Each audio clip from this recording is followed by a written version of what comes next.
साथियों, आज की इस वीडियो में मध्य प्रदेश शिक्षक भर्ती वर्ग 1, 2 और 3 से संबंधित महत्वपूर्ण सूचना लेकर आए हैं। साथियों, आप सभी को पता ही है कि वर्ग 1 वर्ग 2 में बहुत ही कम पद हैं और इसके लिए पद वृद्धि के लिए प्रयास जारी है। इसी संबंध में हम कुछ सूचना आपके लिए, कुछ जानकारी लेकर आए जो आपके लिए पद वृद्धि के लिए बहुत इम्पोर्टेंट होने वाली। तो वीडियो के एंड तक बने रहिए, आपको बहुत अच्छी जानकारी मिलने वाली है। तो चलिए वीडियो को शुरू करते हैं। वीडियो शुरू करने से पहले अगर आप चैनल पर नए हैं और आपने अभी तक चैनल को सब्सक्राइब नहीं किया तो चैनल को सब्सक्राइब करके रख लीजिए, जिससे आपको आगे की जानकारी मिल सके, क्योंकि चैनल पर रोज़ नई जानकारी उपलब्ध कराई जाती है। तो चैनल को सब्सक्राइब करके रख लीजिए।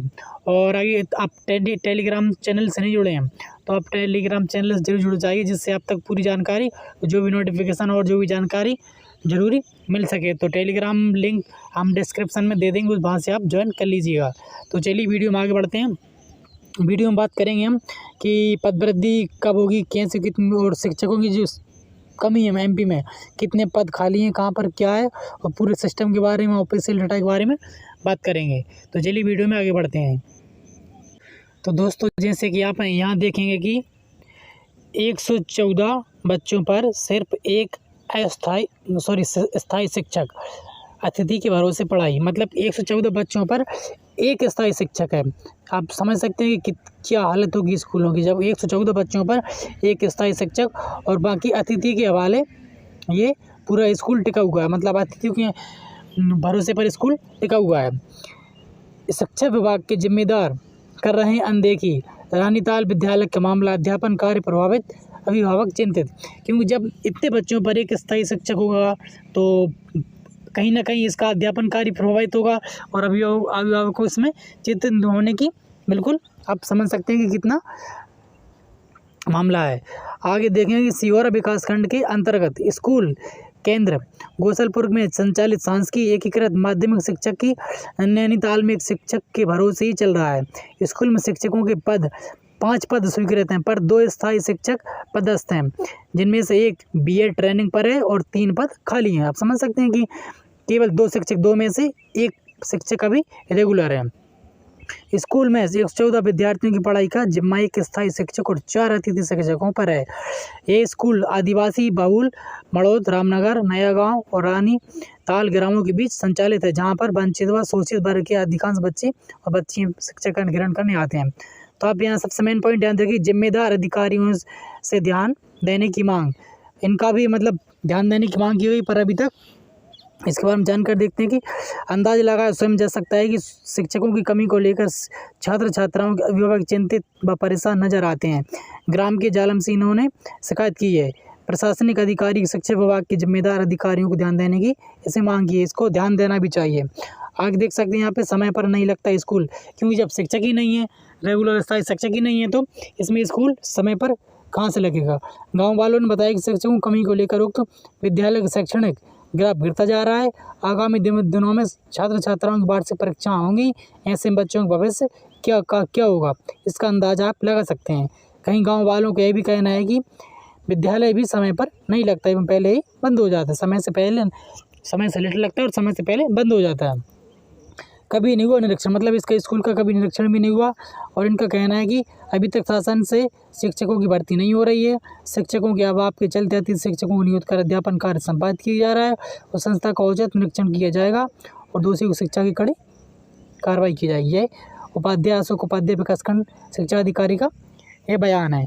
तो चलिए ऐसे ही आपको एक न्यूज और दिखाते हैं जिसमें शिक्षकों की भारी कमी है, क्योंकि स्थायी शिक्षकों की भर्ती होना चाहिए, क्योंकि वर्ग 1 और वर्ग 2 में शिक्षक की पद कम निकाले हैं, तो वर्ग 1 में भी और वर्ग 2 में भी इसमें पद वृद्धि आप समझ सकते हैं कि पद वृद्धि होगी, जरूर होगी, क्योंकि इतने सारे पद खाली शिक्षकों के भरोसे स्कूल चल रहे हैं। 5-5 शिक्षकों की बजाय एक शिक्षक स्थायी है वहाँ पर, तो पद वृद्धि होना तय है।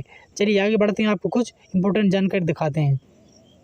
तो दोस्तों, आप यहाँ पे देखेंगे कि सरकारी स्कूल बदहाल, प्रदेश के 7793 स्कूलों में एक तो 2621 में एक भी शिक्षक नहीं। आप देख सकते कितनी बड़ी बात है कि एक भी शिक्षक नहीं, इतने स्कूलों में एक भी शिक्षक स्थायी नहीं है।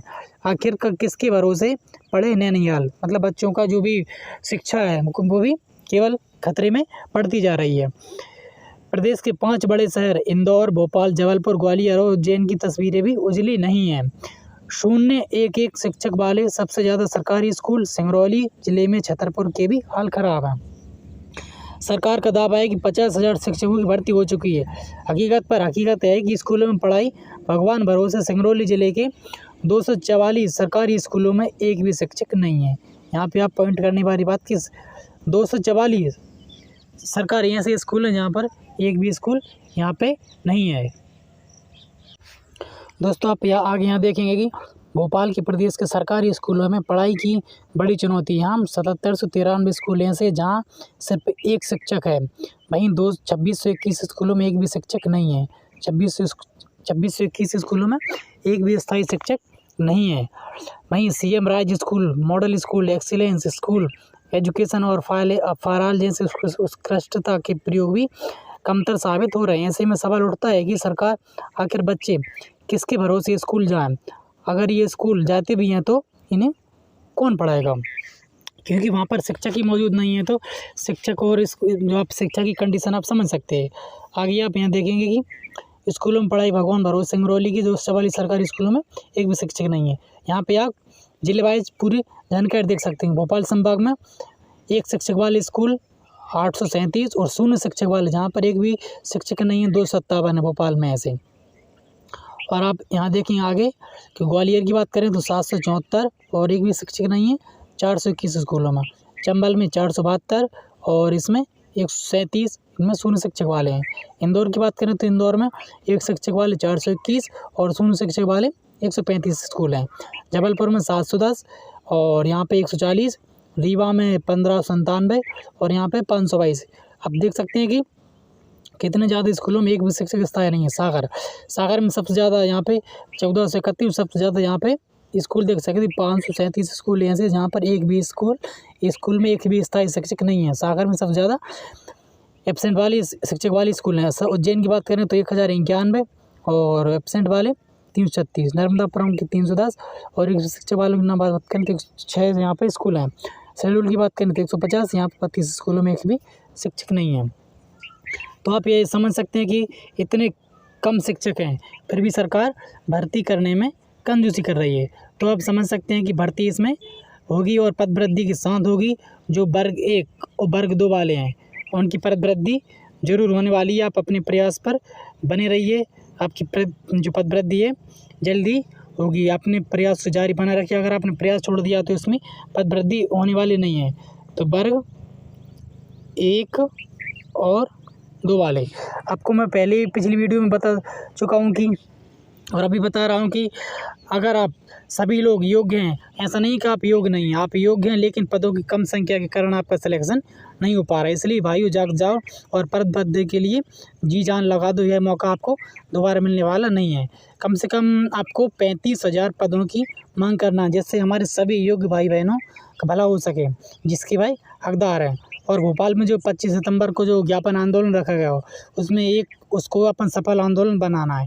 इसलिए अधिक से अधिक संख्या में वहाँ पर आपको भोपाल में पहुँचना है। जो 25 सितंबर को आंदोलन रखा गया, मतलब ज्ञापन कार्यक्रम रखा गया, उसमें ज़्यादा से ज़्यादा पूरे जो वर्ग 1 और वर्ग 2 दोनों के अभ्यर्थियों को उसमें पहुँचना ज़्यादा से ज़्यादा। तो आप ऐसा नहीं समझना है कि केवल वर्ग 2 या केवल वर्ग 2 वालों का है। तो सभी को पहुंचना है और ज़्यादा से ज़्यादा लगभग 30,000 पदों की संख्या के यहाँ पर मांग रखना है। तो जिसके माध्यम से आप सरकार तक एक अच्छे खासा तरीके से दबाव बन सके और सरकार पद वृद्धि के लिए मजबूर हो सके। तो दोस्तों अगर अभी तक आपने चैनल सब्सक्राइब नहीं किया तो चैनल को सब्सक्राइब करके रख लीजिए। टेलीग्राम से जुड़ जाइए। जैसे कोई नई जानकारी मिलती है हम आपको तुरंत इन्फॉर्म करें। डेली वीडियो आप बिल्कुल प्रोवाइड कराई जाती है। तो मिलते हैं अपने अगली वीडियो में। तब तक के लिए जय हिंद, जय भारत, वंदे मातरम। धन्यवाद।